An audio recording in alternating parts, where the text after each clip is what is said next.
when I met Jesus Christ, he was almost 10 years old.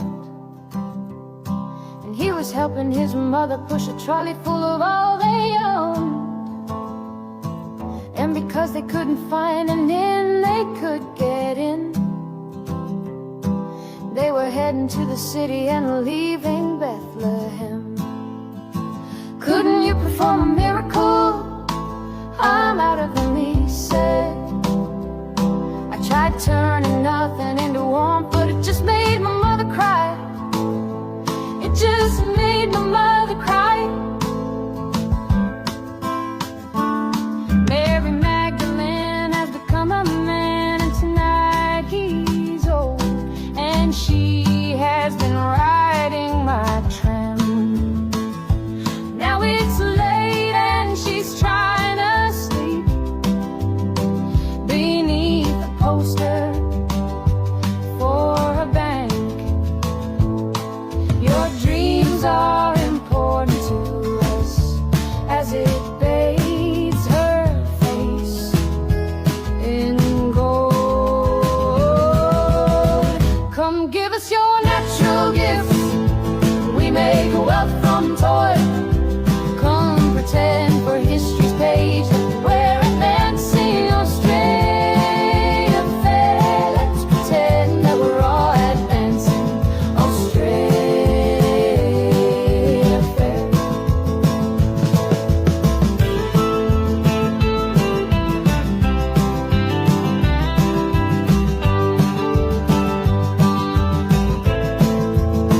Back down the road I found the church we built on the black man's bones was empty, and out the front a sign read all but sold.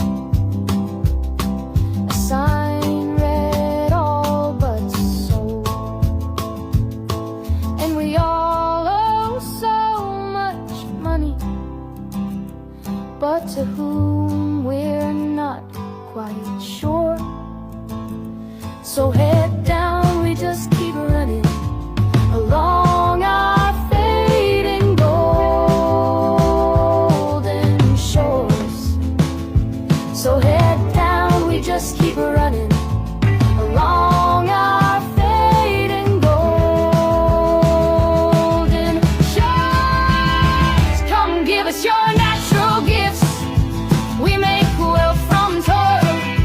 Come pretend for history's page that we're advancing Australia fair. Let's pretend that we're all advancing Australia fair.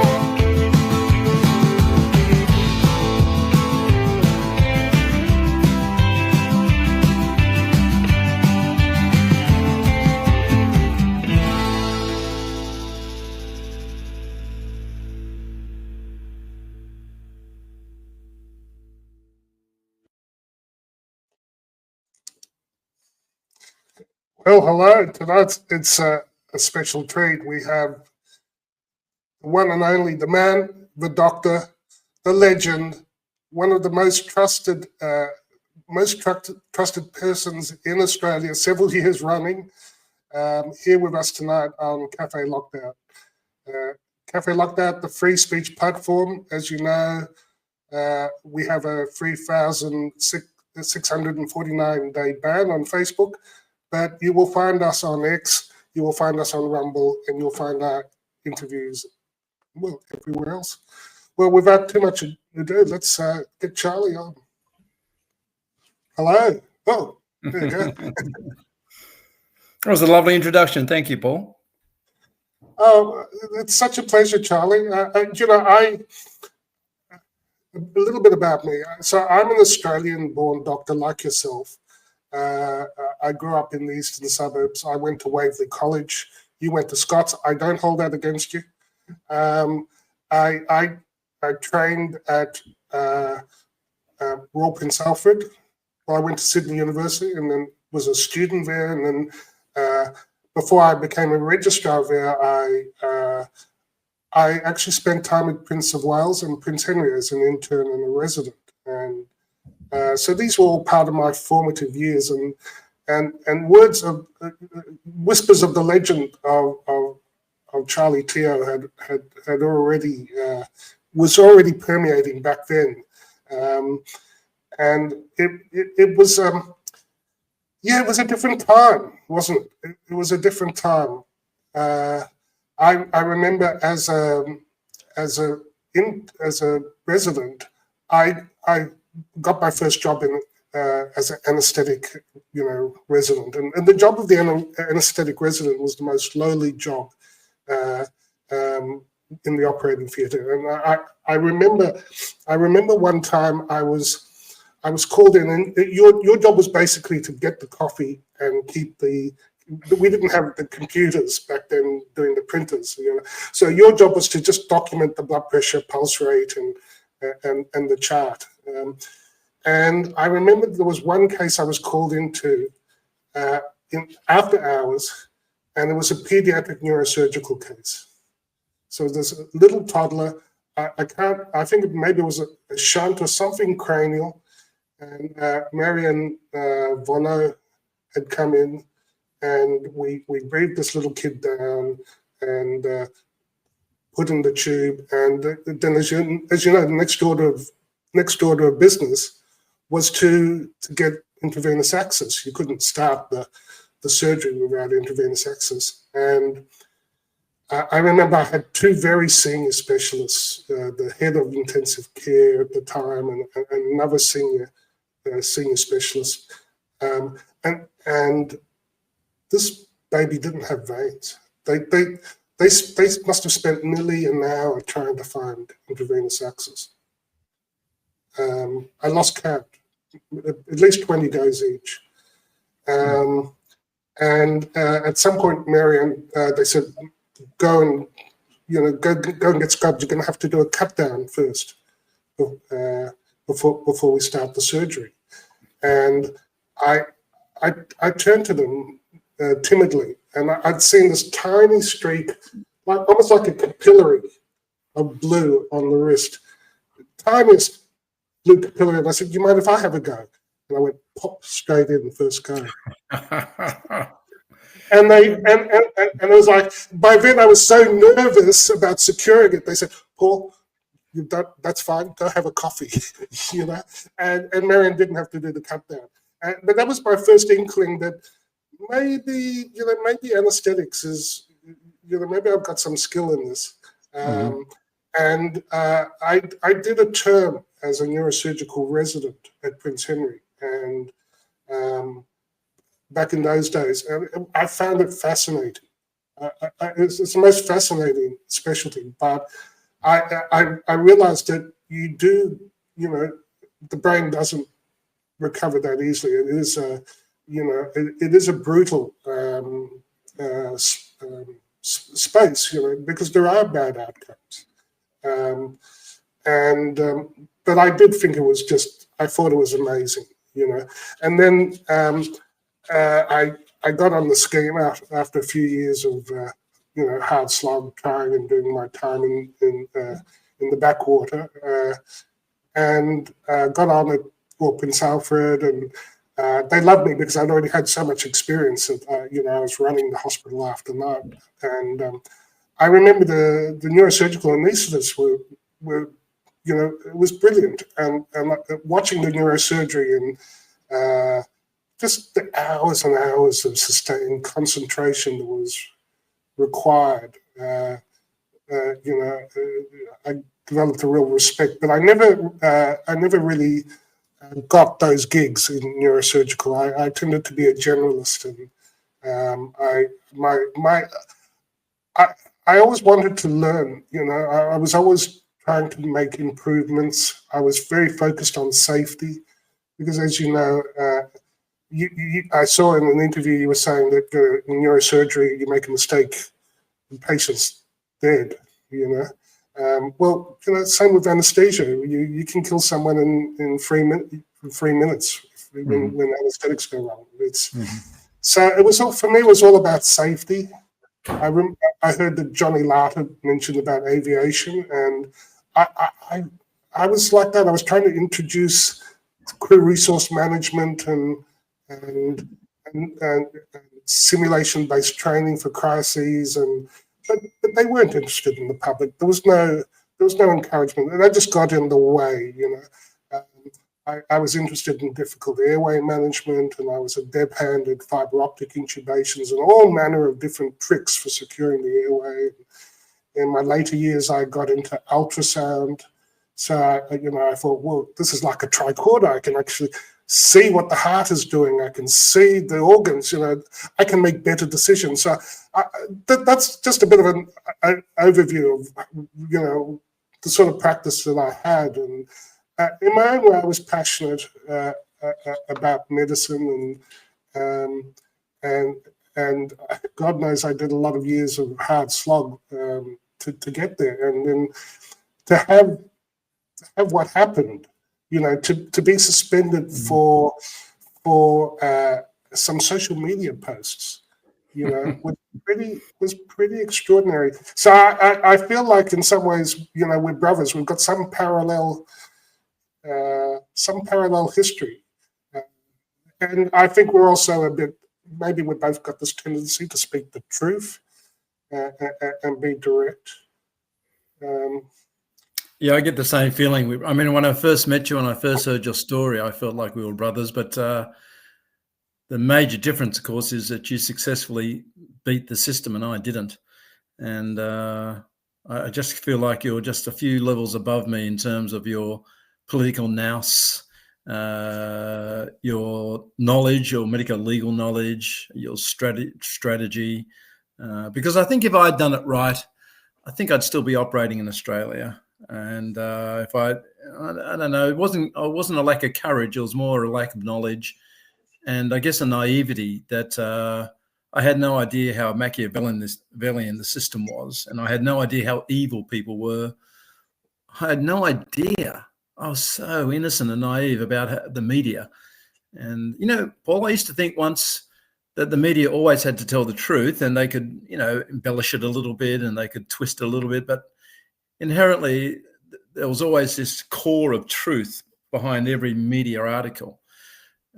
And then for them to come out and make up complete lies and fabricate completely fictitious stories with no recourse except to sue them. And of course, the old saying, you should never sue anyone who buys ink by the barrel, holds true. And so, really, they do it without any recourse, without any sort of any sort of guilty feeling. That's what I learned. I learned that I was very, very naive, and I got the feeling, Paul, you weren't.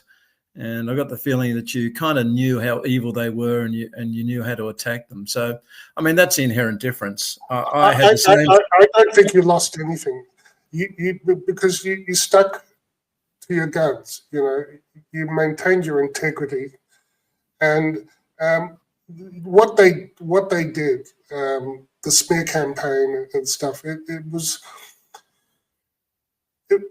the failure to take any action on it, the whole Henry Wu, stop Charlie Teo. I'll tell you, when I was at Prince Henry, I hated my term in urology. They were the most money-grubbing, least ethical doctors that I came across, and I got bullied by them too back. Yes, and the trouble is, unethical doctors judge you by their own criteria of ethics. So if they're money hungry, they think all doctors are money hungry. So when they go to a website like GoFundMe and see people raising money for Charlie Teo, their immediate reaction is, oh, Charlie Teo is charging a lot of money. And because that's the way they think, and that's their criteria of ethics. And so they accuse you of charging exorbitant fees for these patients, when in fact most of those patients, in fact the two patients that were dragged through the HCCC Professional Standards Committee tribunal, one of them I didn't even charge. But that never came out. It never came out that in fact I did it purely for charity and because I felt sorry for the lady. But Henry Wu, of course, implied that I did it all for money, because I think a lot of doctors do it for money. So anyway, look, it was all tainted and it was all terrible. I think motivation is so important. when I started working, I spent a lot of time as a hospital doctor, on a salary. It wasn't about chasing money, and I don't get the sense at all that I can see how they distorted that. They don't realize the cost of the hospital, the cost of all the other parties involved. Oh no, they did. No, Paul. They did realise that. They just wanted. They wanted to project a certain narrative, and it wasn't in their best interest to talk about all the other costs of surgery, paying the hospital, the anaesthetist, the intensivist, the imaging. They knew that some of that money would go to them, but they just wanted to smear my image, and they wanted to paint me as being a money-hungry bastard. That's what they. Do you know what you did with your life, which I regret that I didn't? Is all that work you did overseas? All those countries, and there's no question. I was a VMO, that you still have expenses when you spend as many months as you do. You're still paying for the premises and all the salaries, and you're going off and working pro bono. I had that aspiration, but I never got to do it. It was more than that, Paul. I mean, how would a money-hungry doctor? Why would a money-hungry doctor spend at least 3 months every year doing pro bono work overseas, paying all those overheads, like you said? Why would they start a foundation for which they would have to work at least 3 nights a week and probably every weekend, at least one day every weekend, raising money? Why would some money-hungry doctor raise $51 million for a charity, spend all that time? I mean, it never passed the pub test. And I think that's why the public have been so nice. The public have been so supportive and so nice because, when you think about it, it just never quite passed that test. It just didn't sound right, didn't smell right. Everything was wrong about it. And of course, it was on the back of COVID where the public had lost confidence and lost trust in the medical fraternity. And then this happened, and it's almost like, that is so wrong on so many counts. So, the one good thing that's come out of this is that I think it's very, very hard to fool the public. The public really do know, when it doesn't sound right, it ain't right. If it just doesn't feel right, it's just not. There's something that doesn't smell right about it. Yeah. But as you say, as one door closes, another one opens. And you've been able to continue to operate in Spain and in China. They built you a hospital, so you're fortunate. You can continue your skills and your surgery, and obviously the patients who benefit from it. I knew you. I knew you were a world famous neurosurgeon. I didn't understand just how many cases you'd done. I keep telling people, Paul, how famous I am, and no one believes me. Like, no, but it's a prodigious amount of 11,000 cases. Look, I've done 11,000 cranial cases, and the average neurosurgeon does mostly spine. I'm sure you know that. And so they would do probably one tumor a month, I guess. They're the figures put out by the college, actually. So it's about 10 to 12 brain tumors a year that the average neurosurgeon does. Over a 30-year career, you're looking at about 300 to 400 brain tumors. And I would do that in a year. I've done 11,000. And at my peak, I was doing 10 brain tumors a week. And now in China, I'm doing at least 10 brain tumors a week, if not more. How do you find China compared to the hospitals versus Australia? I'm going to be speaking in hyperbole, I know, and a lot of people are sitting back going, well, fuck you, Charlie, just go back to China if it's so great. But okay, it goes like this. Just think of a country where there's no PC, there's no wokeness. It's all about getting the job done. And so, look, I know China has its problems. I haven't seen them, mind you, but, we're told they have their problems. But on a day-to-day basis, Joe Average would find China incredibly enlightening, refreshing, pleasant, and productive, because if you want something done in China, you just ask for it. They can do it. They do it. If they can't, they can't. And if you find a nurse who has done the right thing by your patients and you give her a big hug, you don't have to fear that you're going to be accused of sexual harassment.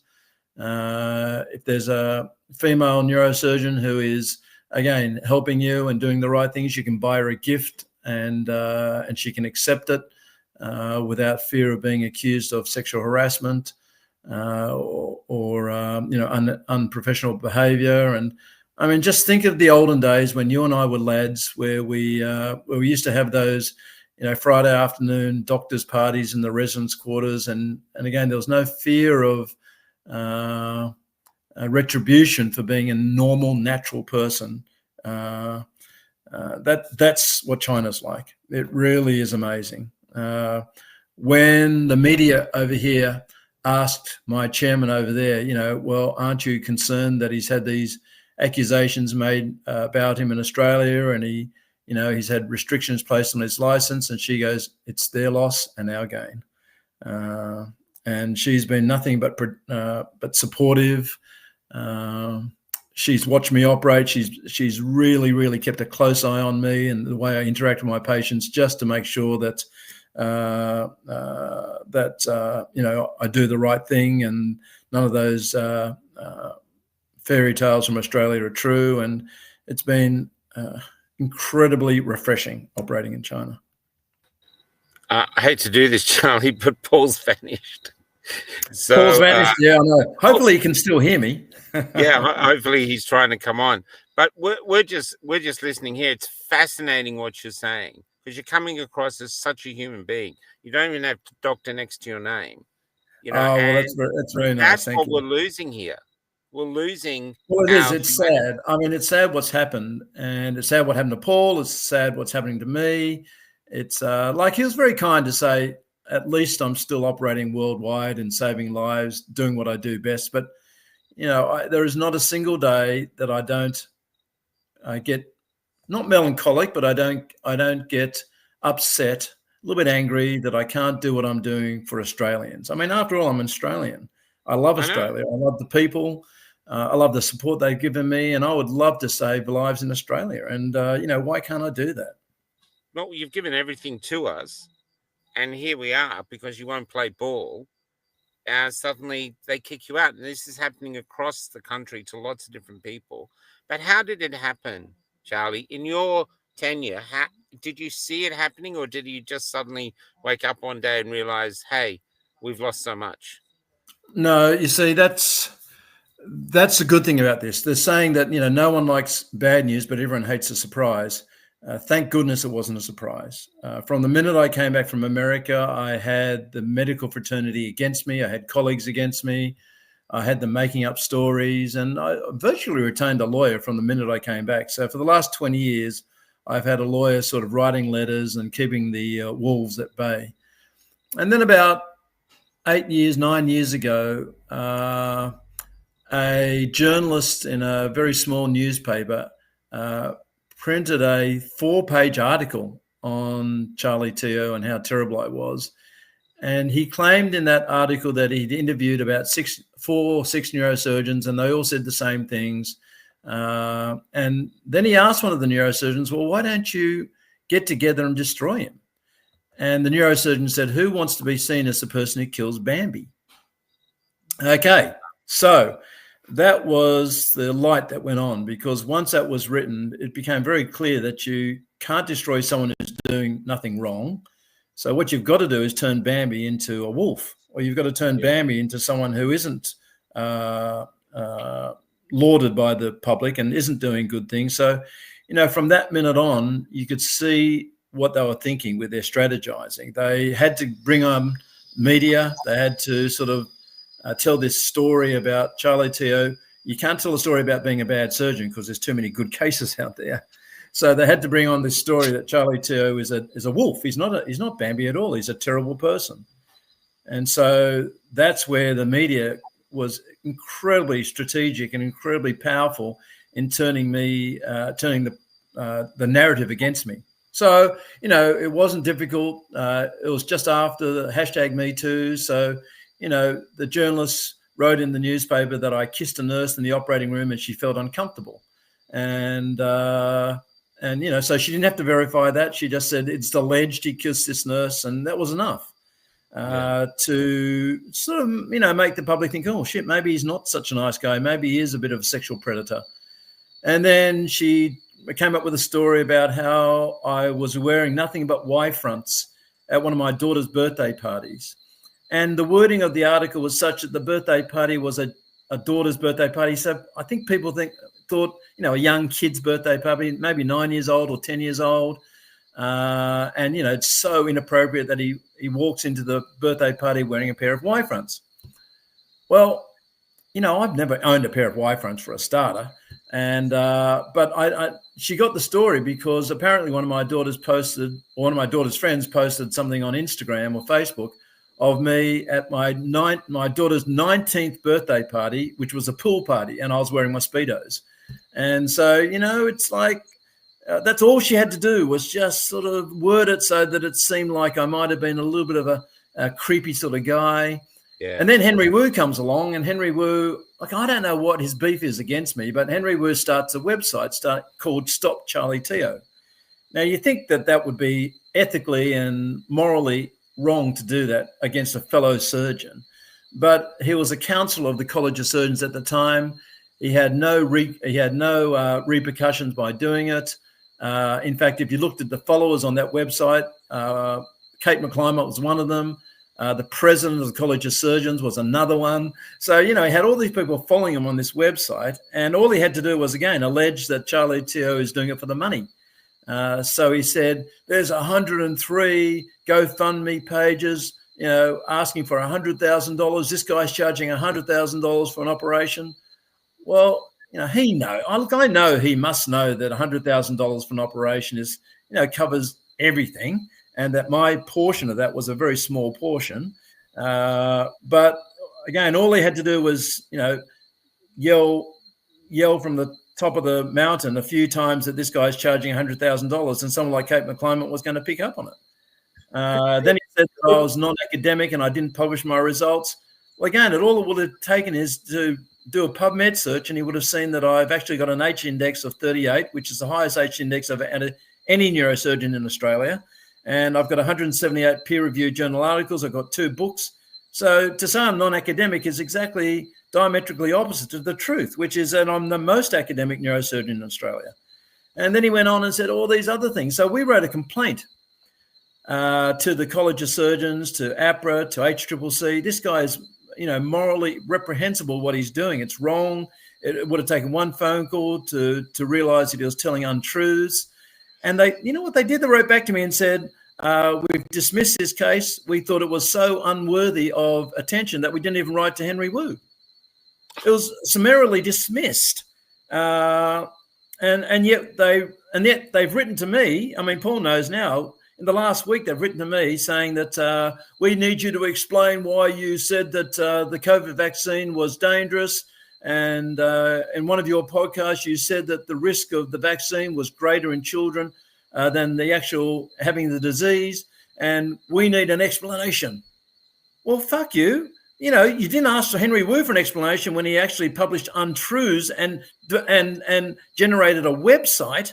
And yet you ask me to explain my stand on COVID when all I was doing was giving my opinion. I even preempted it by saying I'm not an expert. And so I just gave my opinion about, what I'd heard at a meeting and things like this. And it's a non-scientific forum. It's people have every right to give their opinion. And yet now I'm being dragged through the fucking courts by the governing bodies to justify why I made those statements. I mean, look, it's ridiculous. The public have no idea how Machiavellian, how evil, how prejudicial, how vexatious this whole and broken this system is. It's a broken system where, the plaintiff, the judge, the jury, and the executioner can all be one person. And that one person can be your competitor. It's like saying to Woolworths, okay, we want you to judge Coles. And if you've got any complaint against Coles, we want you to complain about Coles. Oh, and by the way, who's going to be the jury? Oh, you are. Well, Woolworths are going to be the jury. Oh, and who's going to determine the fine that they have to pay? Oh, you guys at Woolworths can define it. That's how bad the system is. I've been accused of these wrongdoings by my competitors, who then sit on the tribunal boards and judge me, and judge themselves. It gets even worse than this. Look, you won't even believe this. I know I'm raving on, but let me tell you one story. One of those patients on the PSC, Professional Standards Committee, that they dragged up as a bad outcome. Okay, so that husband wrote a letter of complaint to the West Australian Medical Board saying, Charlie operated on my wife, the outcome was bad, but that's what I'm not complaining about. That I'm complaining about the fact that I could not repatriate my wife to Western Australia for weeks because of petulance, because the doctors, once they heard that Charlie Teo had operated, shut their doors and wouldn't listen to me. So it was a very legitimate complaint. The doctor who fielded that complaint then wrote back and said, oh, this is a legitimate complaint. Do you want me to take it further? And of course he goes, yes, you take it further. So this guy then fills out, his name's Jeff. He then fills out the form that takes the complaint, escalates the complaint to APRA or to a higher board. And guess who the West Australian representative on APRA is? It's fucking Jeff. So Jeff writes a letter to himself saying, please, do you think that this complaint needs to be escalated against Charlie Teo? And Jeff says to himself, oh, absolutely. Yeah. That sounds like procedural fairness to me. That doesn't sound vexatious or frivolous at all. We've been seeing the same thing with Miley Trin, and other doctors. It is lawless. It is lawless. It is completely lacking in procedural fairness. The crime is to be accused. It's like modern day witchcraft. And you are, according to these guys, you're guilty until proven innocent, and there is no recourse. There is no, at the misdeeds of APRA, I put up the first slide was about the ombudsman, Rachel McClawson. They're asleep at the wheel, completely ineffectual. There's no oversight. There is no way to, so that they're a power into themselves, and there is no way to claw them back. And they can do it they do it under the veil of the betterment of society. We're doing it to protect you guys. It's in the interest of public safety. So the S-150, I know, I'm sure you know what the S-150 is, but the S-150 is where anyone anonymous can make a complaint against you, and they then determine that if the complainant is legitimate, so they don't have to prove it's legitimate, they don't have to know the background story. If they think it's legitimate, they can immediately stop you from operating. They take your license off you, and then they have a certain amount of time for the hearing to be heard, so that you can plead your case and you can prove your innocence. So, in other words, Paul's right. You're immediately determined to be guilty. Then you've got to prove your innocence. Well, that whole process can sometimes take years.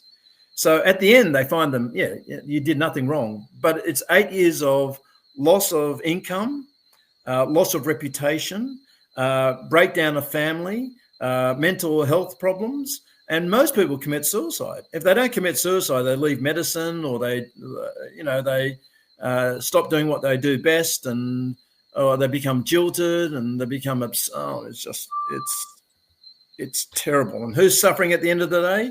It's the Australian public who are suffering.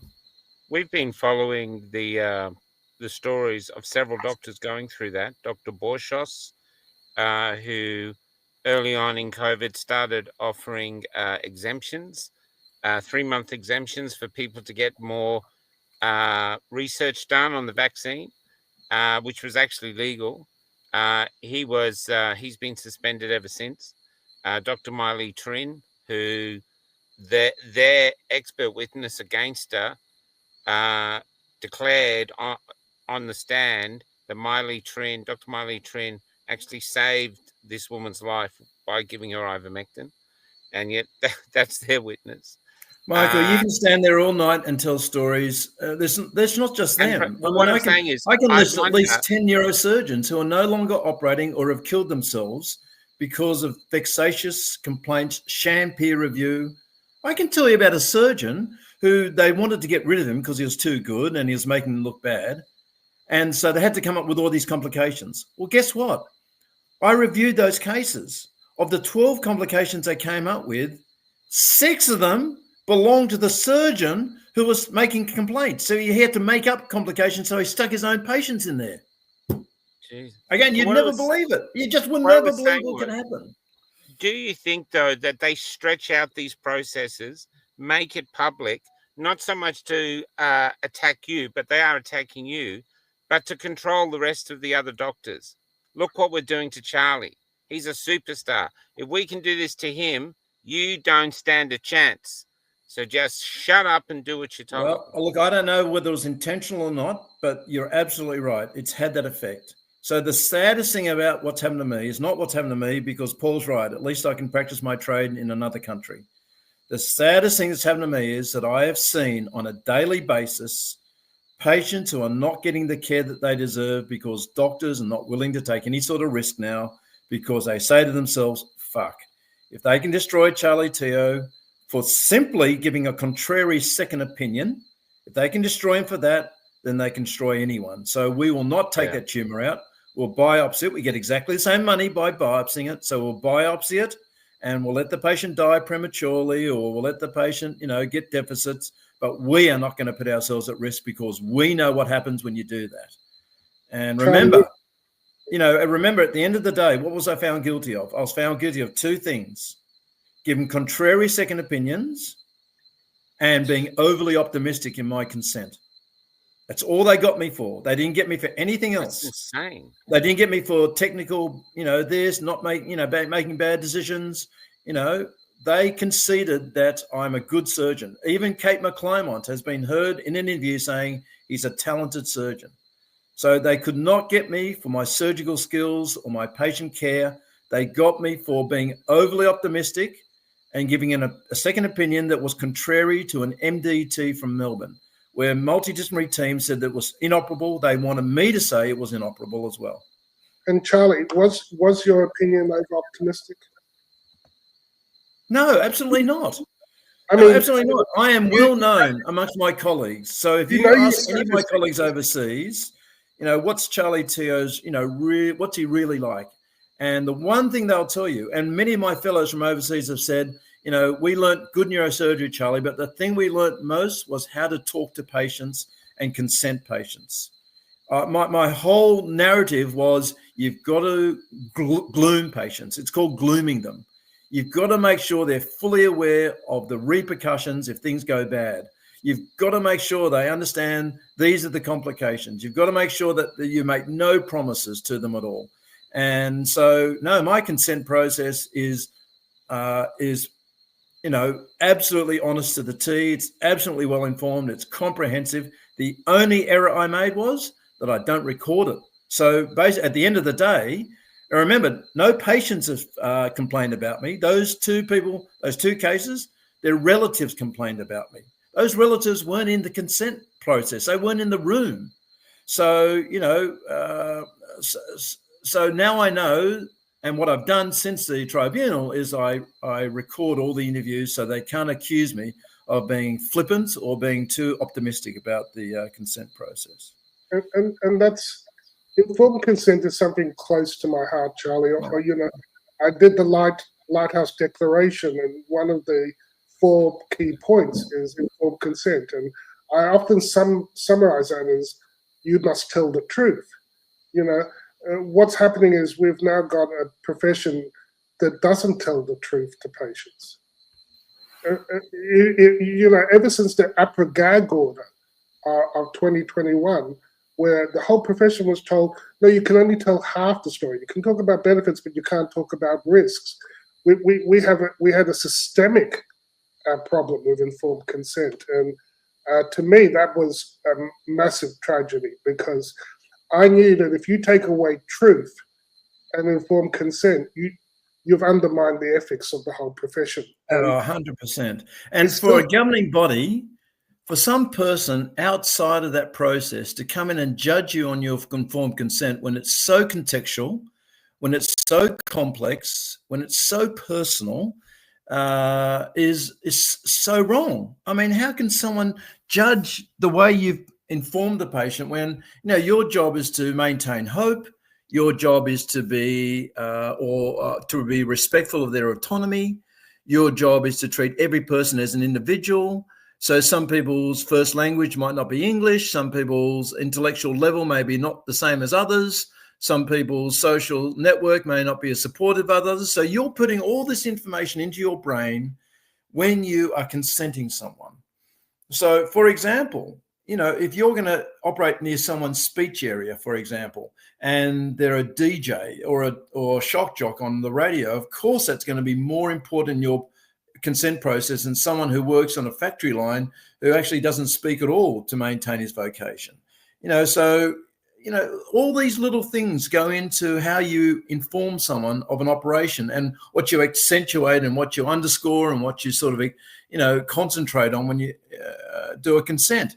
And then for some outside body, not even a doctor, some bureaucrat sitting on a desk saying, "Oh, you didn't do it properly," or "You were too optimistic," is reductionist. It's trivializing the importance and the complexity of a consent process, and it's so wrong. It's so wrong. I found that when I was a junior doctor, when I was a first-year registrar in anesthetics, I was much more tremulous about my consent. I was much more. I didn't give hope. I was like, because what I'm saying is, when you're inexperienced and you're not very good, you're going to gloom, and it's probably appropriate that you gloom. After a decade, 2 decades of practice, I could convey hope and confidence that this was going to be all right, because by then I knew it was good. Not that you could guarantee that there was never going to be an adverse outcome, but you gain confidence. And I think the point is, you had reason to be confident, because you had the numbers. You could look. You could define. In my hands, this is what the rate of success. No. You know what they've done now? They have mandated that I don't tell the patients if I think a tumor is operable or not. I'm not even allowed to tell them that I think it's operable. I've got to hold my tongue and toe the party line. Then I've got to get permission of another doctor who's probably never even seen one of these cases. He's certainly junior to me. He certainly hasn't got my experience. I've got to get his permission to then say, "Can I please call it operable?" And it's even worse than that, because guess what the standard treatment is? Best standard treatment, the Australian guidelines on the treatment for recurrent brain cancer is to first offer surgery. It's surgical resection followed by other things. And guess what? That's the case, and I'm not allowed to tell patients that I think your tumor is operable. It's woke medicine, and it's go woke, go broke. Well, when I talked about informed consent being destroyed and how devastating I saw that, this wokeness, this change in our culture is the worst cancer, because it's destroying merit, it's destroying innovation, it's destroying progress, and it's destroyed ethics. And then the guardians are these he, him, she, her, whatever woke bureaucrats who have no idea of what it is to practice medicine and to bear that responsibility. Yeah. Like you say, the intricacies of not just doing the surgery, but like you say, communicating it in a way which is accurate, but doesn't take away hope from someone. So you're right, it's nuanced and it's difficult, but we're in this culture now. Before we got disconnected, I was asking about China. because I really worry about our culture and our ability to progress within medicine when you've got this. And I think we need to fix the system desperately. This idea that anyone, including your competitors, or can put in a anonymous complaint or even a non-anonymous complaint. No, it should be your patients. A complaint should arise from your care and what happens in your operating theatre or in your surgeon's office. Your surgery. It shouldn't apply to opinions you expressed, on social media. And the overreach is gobsmacking, and the fact that people don't understand that is what concerns me. And they don't understand how it's white-anting out our profession. It's creating a bunch of medical simps who cannot speak for their patients anymore. They cannot provide the opinion of what they think is right for their individual patient. It's very Big Brother. And any scientist worth their salt, Paul, would know that you can interpret the literature any which way you like. And you'll always find an article that will support you. There's one article that says that margarine's bad for you. There's another article that says it's good for you. There's another article that, it's not, a lot of what we say to our patients is based on how we interpret the literature. And so it's not as if we're glibly saying something that has no scientific merit. We just say something that's our opinion. And, for example, to say that the vaccine is a gene therapy, well, it is a gene therapy. And that's what I've been dragged across the coals for. It is inserting messenger RNA so that it produces a spike protein. I mean, that's manipulating our genes. So it is gene therapy. And so why can't we say that? I mean, why do you have to... why do you have to lie to the public and say that it's a standard old vaccine? It's not a standard old vaccine. Live attenuated viruses are standard old vaccines, but a messenger RNA vaccine is not standard. No, I think it's completely supportable.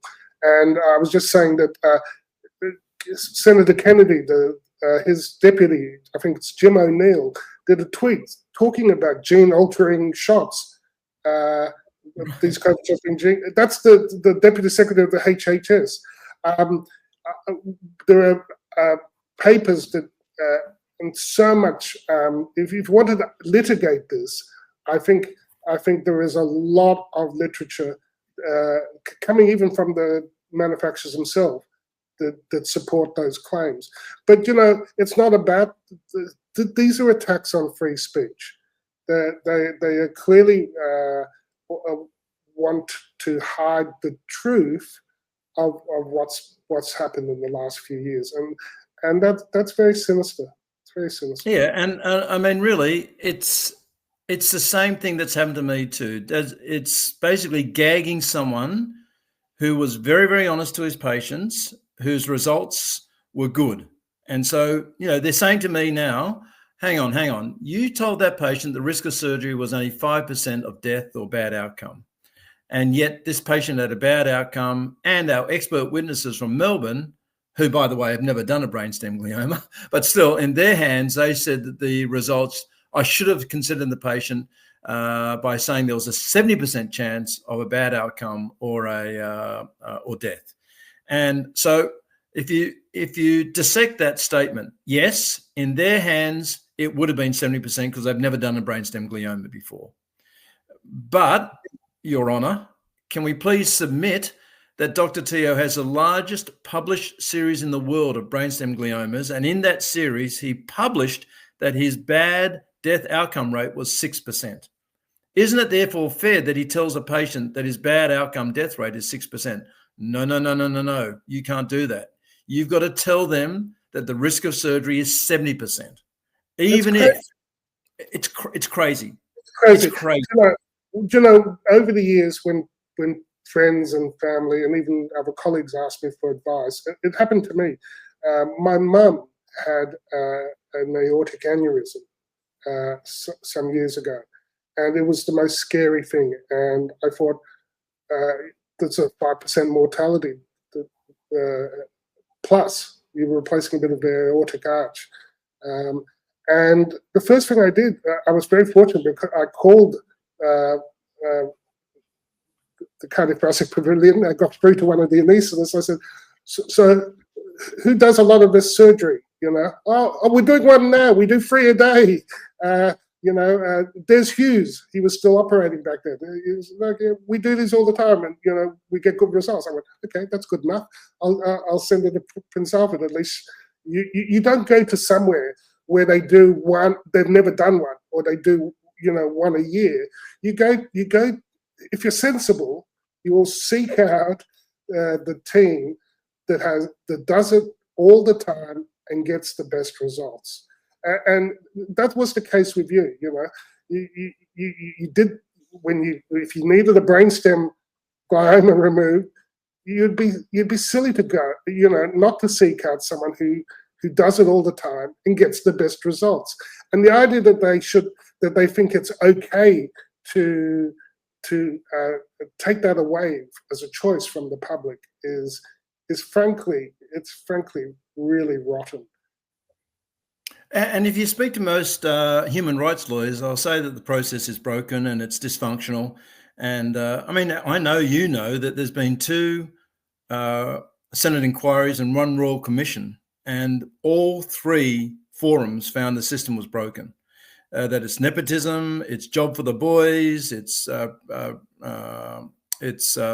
there's no due process, that it doesn't follow basic human rights concepts, and something should be done about it. Both Senate inquiries did not lead to Royal Commissions, and the 1 Royal Commission, again, apparently the 1 Royal Commission came up with something like 128 recommendations, of which only 2 were ever met anyway.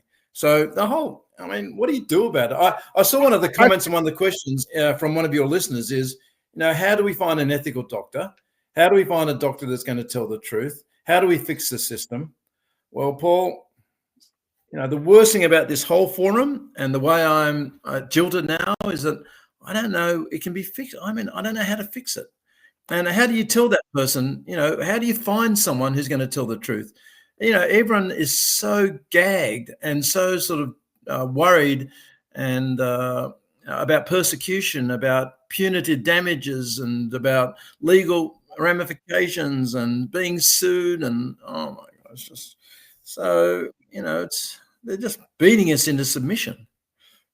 Yeah, when I finished medical school, I went to California and I did my elective term in Sacramento. And after that, there were some excellent doctors, but I was looking at the system, the cover your ass medicine, very defensive and fearful, all unnecessary tests which cause morbidity. I actually was happy to come back to Australia. I thought at the time, Australia had the best healthcare system in the world. It was my feeling. But how far badly we've fallen, and it really doesn't help. We have to get rid of this. The system. These laws were enacted over the last few years that allows these inquisitions, allows these anonymous complaints of people who are not stakeholders, and the fact that they actually pursue them, which are really just effects to chill the free speech of practitioners. It's out of the bounds of their authority. And my regret was that I didn't get the opportunity to push so far the lawlessness and the overreach of what's going on. So if you say what's the solution, the first thing is that we have to reform the system, and we do need to get back to a much more sane way of protecting the public, because this isn't protecting the public. What's going on? No, it's destroying excellence. It's destroying care. It's designed to censor and prevent free speech in the doctors, and it's not allowing doctors to be doctors. It's putting the government or the FSMB, some centralized medical board playing the strings of all the medical boards and regulatory bodies. And when our care is outsourced to them, you're not getting the best care. Your best care is with a doctor who, or practitioner who knows you and cares, is trying to navigate the best result for you, not something that's mandated from on high. And I used to love the idea that medicine was an art. I love the fact that there was an art of medicine and there was leeway to make improvements, and I don't see that in this environment. Yeah, I think it's completely stifled. I love that you did minimally invasive neurosurgery. One of the things I did discover from all those years in the operating theatre was whenever you could do things with smaller cuts and minimally invasive, you got better results, you got faster recovery time. Even with hip replacements, I worked with a surgeon who did sort of smaller cuts, minimally invasive approach to hip replacements, and we were getting these people up, walking in recovery, and some of them went home the following day. And I was like, we could almost do day stay hip replacements. And I'm thinking about what you're doing now with Singulum. It's almost like with the transmagnetic cranial stimulation and the functional MRIs, it's almost like an extension of this minimally invasive. Yes, it is. You're doing non-invasive. Well, it's not brain surgery, but it's almost non-invasive brain surgery. And I find it fascinating. I wanted to ask you about that because I noticed on the website at Singulum, I think it's singulumhealth.com.au. Singulum Health, yeah. It's you talk about being able to treat functional neurological problems. So as opposed to structural, I guess. Yeah. Well, the basic premise is that there's a lot of doctors who treat brain problems but don't have any means of objectively testing the brain or assessing whether their intervention is working. And so I'm talking about neurologists, psychologists, neurologists who treat a lot of patients who have functional problems. In other words, their brain's not working well, even though it might look normal on a structural scan. So these poor buggers have been practicing medicine for the last few centuries without any means of assessing their patients objectively. No blood test, no imaging test. But thankfully, some very smart people came up with a scan called a resting state functional connectome guided scan that basically can now show you a picture of how someone's brain's working. And it divides the brain up into these things called parcels. So it parcellates the brain into about 389 parts. And if one of those parts or one of those parcels is overactive or underactive compared to a normal person's brain, and it turns out that parcel is in an area of the brain that is responsible for the symptoms that patient has, for example, depression, then that parcel can be manipulated with a very, very non-invasive intervention called transcranial magnetic stimulation. And so what we've done is we've utilized that functional map and scanned patients with, say, depression, anxiety, head injury, schizophrenia, autism, all these conditions where they have normal structural scans. We can see that they've got all these abnormal areas of function. And by changing the parameters of the magnet, you can either stimulate or inhibit. And so if an area is overactive, we inhibit it. If an area is underactive, we stimulate it, and we correct these functional anomalies in the brain and get fantastic results. The results are so good, in fact, that a couple of Harvard graduates read the papers that we produced and wanted us to duplicate the clinic that we have in Sydney in America. So we've opened in America now. We've just opened in Switzerland, and hopefully we're going to be opening clinics around the world using this technology to treat people with brain problems that are functional and not structural. Yeah, no, there's a comment, electric shock. No, it's not electric shock. It's it's you're putting on a helmet that has magnets, and you can. Yeah, it's an external magnetic field. So it works on the principle that a strong magnetic field can influence an electrical field or a biorhythm, and it does it beautifully. Yeah. I was going to ask you if it would understood depression and anxiety, but I was going to ask you if it had efficacy in autism, in improving autism. So I was interested that you said that, and again, it makes perfect sense. So you say something good has come from the shit that you're pioneering this even more minimally invasive brain treatment. Yes. And we've got to trust that we've got to. I think it's about motivation for me. I think you talked about people who are frankly evil. They tend to project, like you said, their mind and their thinking but I think if you have the right motivation, and the one thing that got me through not going crazy with everything was I knew why I was doing it, and I understood my motivation, and I trusted that. Yes. And I was just going to say, I watching your recent interviews, I didn't get it at first, and then I went, okay, yeah, Charlie's the same. You have to trust your motivation, and this is what allowed you, I think, to continue on and to make these innovations and continue to help people around the world in a system which in Australia, as you said, has just gone deeply dysfunctional. And God help us.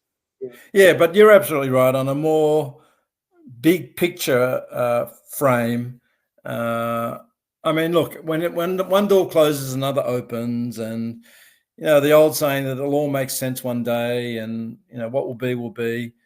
I must say, I'm not quite at the stage where I'm thanking Kate McClymont and my colleagues for doing what they did, but one day I hopefully will rise above it all and say thank you, because if it wasn't for you, yes, you're right, I would not have been able to put as much time or effort into developing this Singulum clinic. I treated a 25-year-old girl a few years ago with targeted TMS for depression, and she was suicidal. She'd been bedridden for 2 weeks, homebound for 6 months, and now she's not on any medication. She's cured. And I thought to myself at the time, hang on, that was as good as taking out a brain tumor, but without any risk. And if it wasn't for the evil that has put me in this position, I would not have been able to do that. So, yeah, look, the good thing is that if your aim is to help people, and it was, because when I stopped operating, I thought to myself, I still have this passion to help people. How am I going to do that and not do neurosurgery? And of course, one thing led to another. So if your passion is to help people and contribute to society, then you are going to find a way to do that, hopefully. The current state of play is they'll go to the doctor, they'll check off a set of symptoms, they'll see how it fits in with the DSM manual, and then they'll prescribe a pill. It's not based on. It just seems so much more sensible what you're doing by actually measuring and mapping the brain function. Yeah, because it's not. I mean, the gold standard for depression, of course, is ECT, electroconvulsive therapy, but that has its, ethical problems, its risk, it damages brain cells, it has to be done under general anesthetic, and the list goes on and on and on. And so, if you're not going to use CBT, or if you want to use some sort of intervention somewhere between CBT, SSRIs and ECT, TMS is the perfect intervention because it's very low risk. In fact, there's virtually no risk to it. It's not as interventional as ECT, but it's more interventional than CBT, for example, cognitive behavioural therapy. So it's the perfect compromise.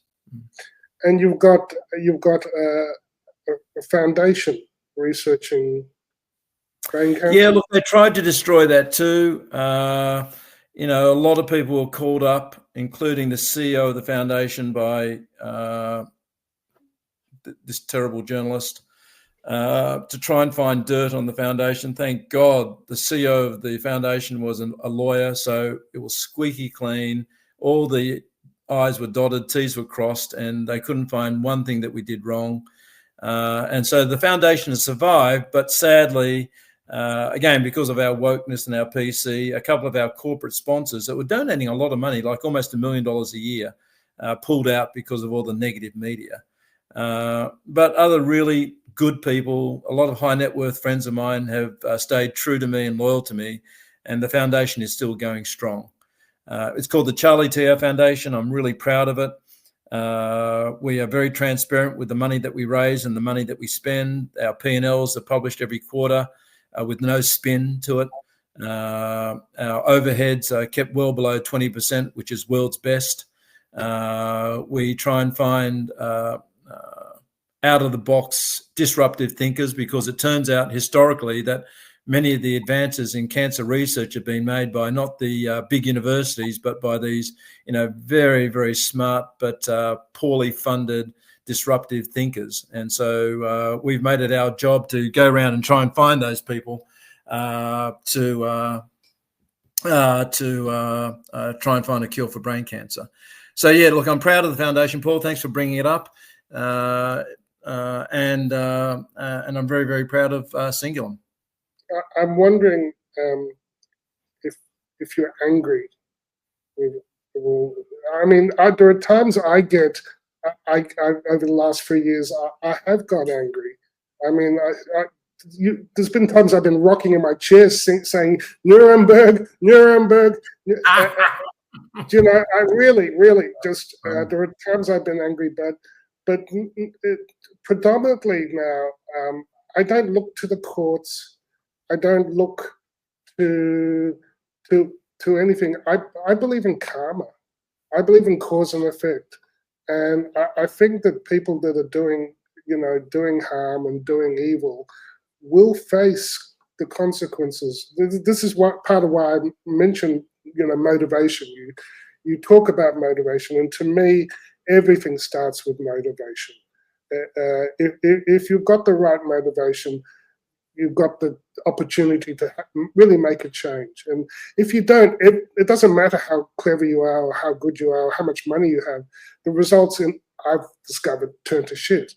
So now I'm not so angry. But how about you?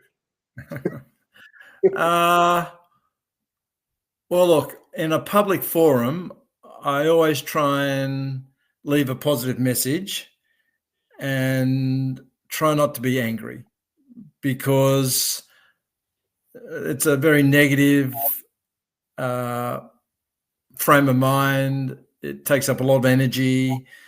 And so, of course, it's better to be positive, happy, and content. But the sad truth is that no matter how positive a person I am and how happy a person I am, you just keep getting knocked down, Paul. Like this latest complaint from the medical council, for example. I mean, no matter how you keep climbing up and, I'm going to get over this, I'm pretty happy, but then bang, they knock you down again. And it's a weapon, isn't it?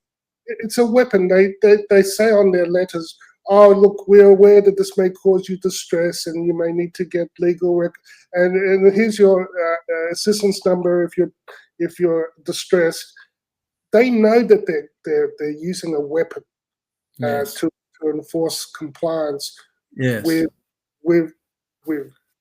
whatever, big pharma, yes. and they have this has to change. This has to change. This and this has been my life's work since I left. I do miss medicine.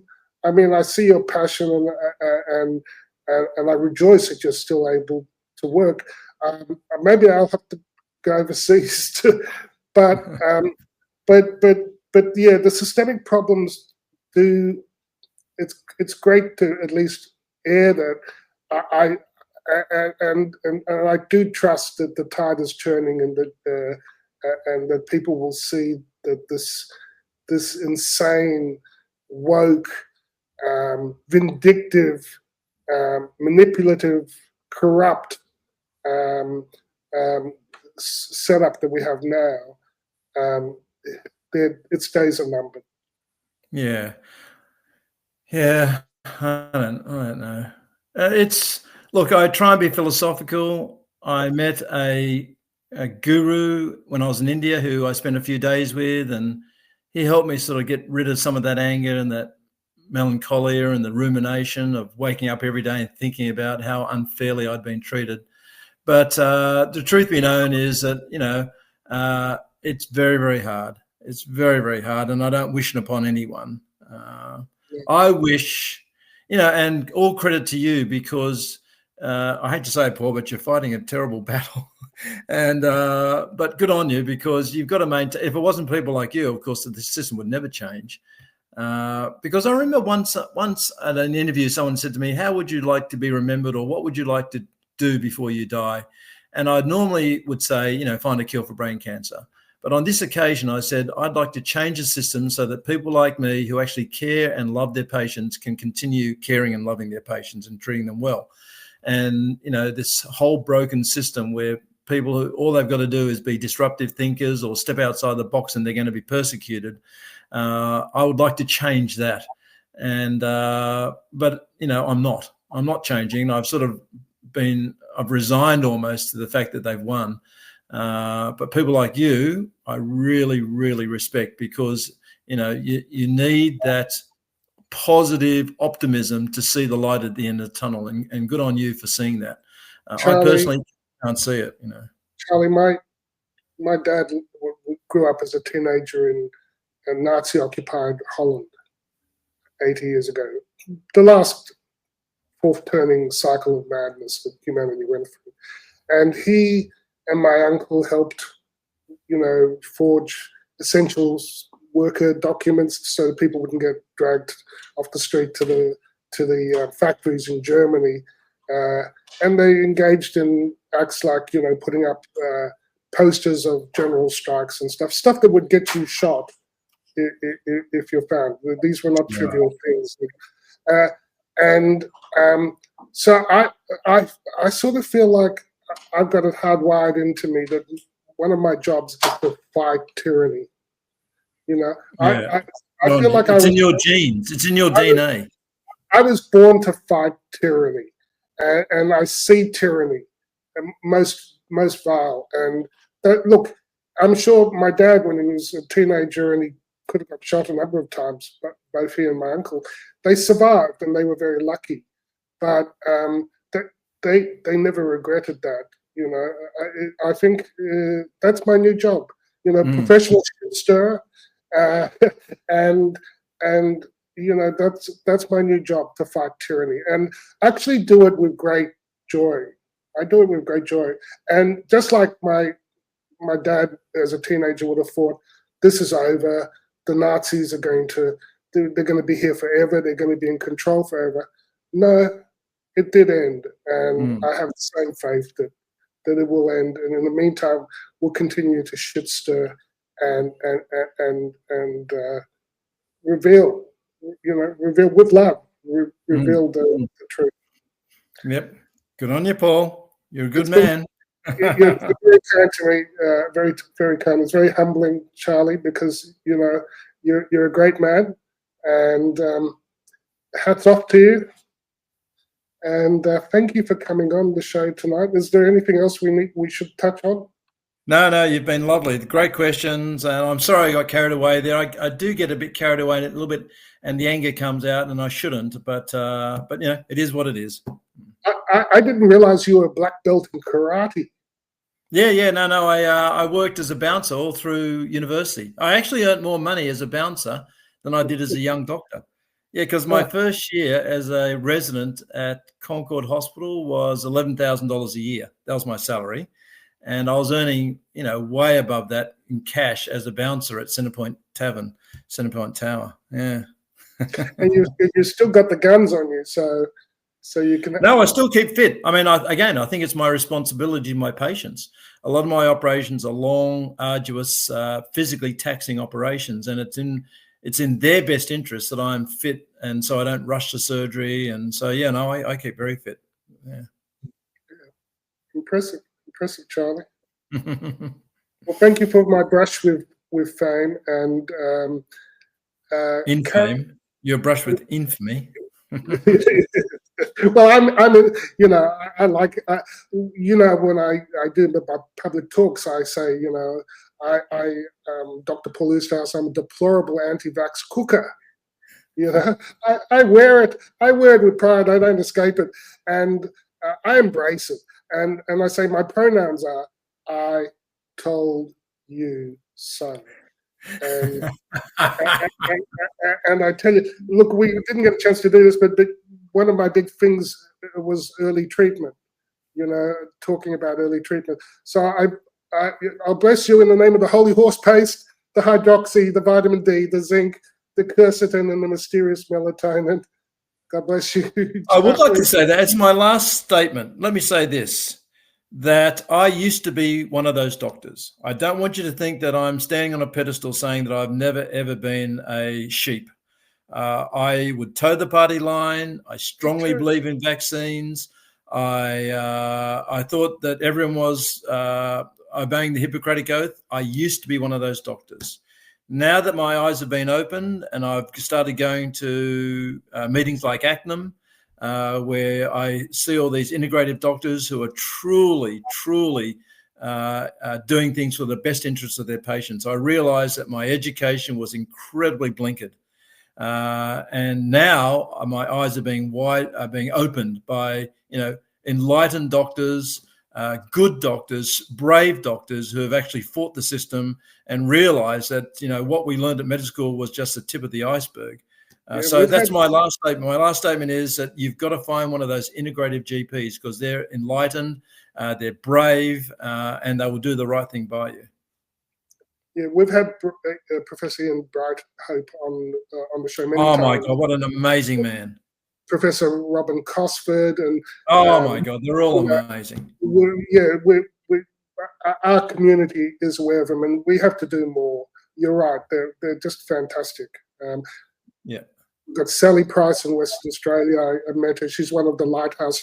One of the things I did is the Lighthouse Declaration, along with Rosneelan Cook and Robert Brennan, who was the second doctor suspended for breaching the gag orders in 2021. And it's not making a technical argument. It's just about ethics. Can we end the censorship? That includes the lawfare. Can we have informed consent, which is tell the truth, which is what we've been talking about with you two. Bodily autonomy, which is the right to say no. Control what happens to your body, and to get these other third parties, wherever they are, whether it's the FSMB in Texas pulling the strings of all the medical councils and that, wherever they are, we don't want them. That's not how you get good health. Get a direct relationship with your practitioner, and get back to letting doctors be doctors. So that would be my concluding remarks. So that's the lighthousedeclaration.org. And anyone can sign it. It's just those principles. If you agree with those principles, go ahead, sign the declaration. And it was also an attempt to end the divisiveness, because we're just saying, hey, can we agree to those principles? If you don't, that's fine. We don't want anything to do with you because you're frankly unethical or bought but that's all. That's all. So yeah, we would love to have you as a lighthouse keeper, Charlie. That's lovely. That's lovely. It would be my honor.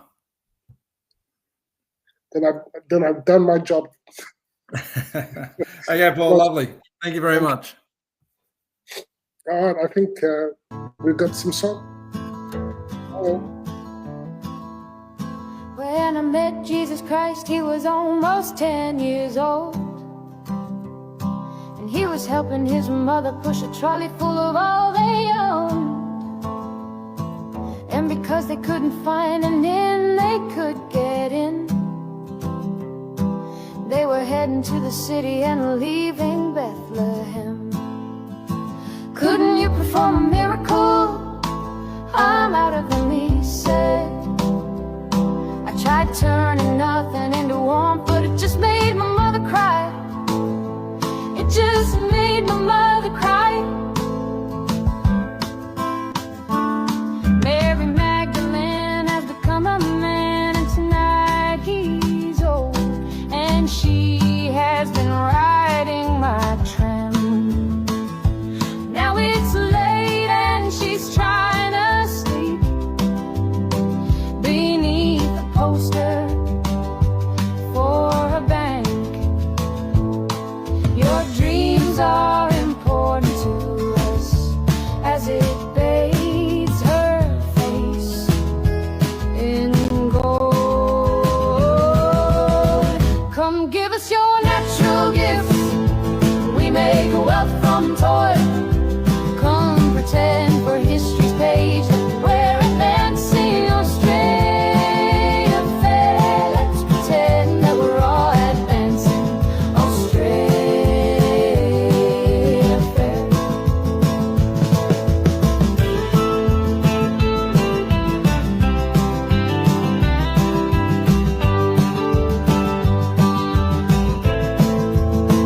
Back down the road I found the church we built on the black man's bones was empty, and out the front a sign read all but sold. A sign read all but sold. And we all owe so much money, but to whom we're not quite sure. So hey,